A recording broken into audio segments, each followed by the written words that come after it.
এখন খোদা ভীতি কি? আল্লাহর ভয়ে জড়ো সড়ো হয়ে ঘরের ভেতরে বসে থাকা। বলেন বলেন, তাকওয়া যে কি এটা আমরা অনেকে জানি না। ভয়ের অনেকগুলো আরবি আছে।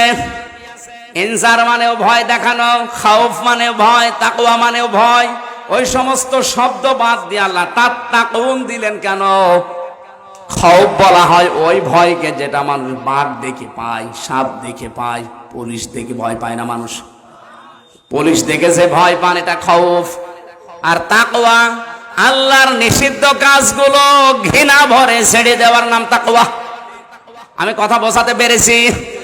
বেপরদায় চলা আল্লাহর নিষিদ্ধ কাজ। এই কথা বলেন না কেন? বেপরদায় চলা কার নিষিদ্ধ কাজ? আজকে থেকে বেপরদায় চলবো না, এটা ঘৃণা করে ছেড়ে দিলাম, এর নাম তাকওয়া। অলঙ্ক নাচ দেখা, এটা আল্লাহর নিষিদ্ধ কাজ। বলেন বলেন, মোবাইলে যাদের এরকম অলঙ্ক নাচ আছে, এরকম গান আছে, আজকে থেকে আমি শুধু দেখবো না, না ঘৃণা করে ডিলিট করে দিলাম, এর নাম তাকওয়া। কাদের কাদের আছে মোবাইলে দেখি হাত তোলেন তো। একজু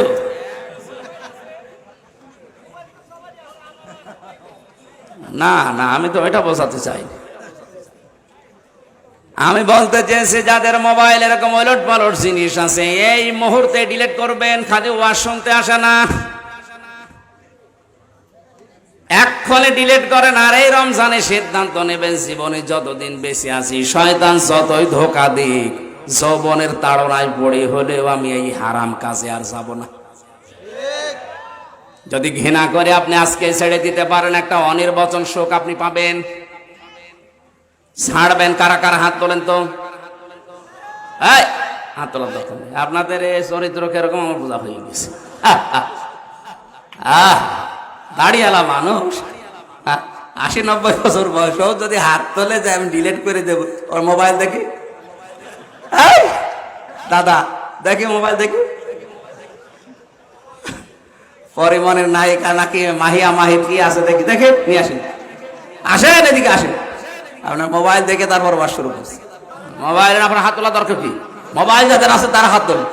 রমজানের গুরুত্ব এত বেশি, আল্লাহ পাক জানিয়েছেন, ফামা শাহিদা মিনকুম আশ-শাহরা ফালিয়াসুমহু। তোমাদের ভেতরে কেউ যদি রমজান মাস পায়, আমি আল্লাহ বললাম সে যেন অবশ্যই রোজা রাখে। শুধু রোজা রাখে বলেনি, ফালিয়াসুমহু, সে যেন অবশ্যই রোজা রাখে। এটার গুরুত্ব এত বেশি। নামাজ ফরজ এ পর্যন্ত কোরআনে আছে। কয় রাকাত পড়া লাগবে, কিভাবে পড়া লাগবে, কখন কোন সূরা দেওয়া লাগবে, এটা কোরআনে আল্লাহ বলেন না কেন? যাকাত ফরজ, যাকাত কতটুকু সম্পদ থাকলে কতটুকু দেওয়া লাগবে, কোরআনে আল্লাহ দেয়নি, এটা হাদিসে আছে। হজ ফরজ, হজের কোথায় কোথায় যাওয়া লাগবে, কোথায় কোথায় না গেলে হজ হবে না, এটা কোরআনে আল্লাহ দেয়নি, হাদিসে আছে। কিন্তু কোরআনে কারিমে রোজার ব্যাপারে বলতে গিয়ে মহান আল্লাহ একটা পুরা রুকুর ভেতরে দিয়েছেন, এখান থেকে শুরু, এই এই করলে রোজা হয়, এই এই করলে রোজা ভেঙে যায়। বলেন সুবহানাল্লাহ। এই জন্য গুরুত্বপূর্ণ এবার দানটার সামনে আজকে থেকে যেহেতু শুরু হবে, জীবন চলে যাওয়ার উপক্রম না হলে আপনি এটা ছাড়বেন না। সংশোধন হয়ে যাবেন আজকের থেকে, যেহেতু তাকওয়াবান করার জন্য রোজা আমাদের কাছে এসেছে। আল্লাহ আমাদেরকে তাকওয়া অর্জন করার তৌফিক দিন, বলেন আমিন। আসসালামু আলাইকুম। ইসলামিক ভিডিও পাওয়ার জন্য আমার চ্যানেলটিকে সাবস্ক্রাইব করুন।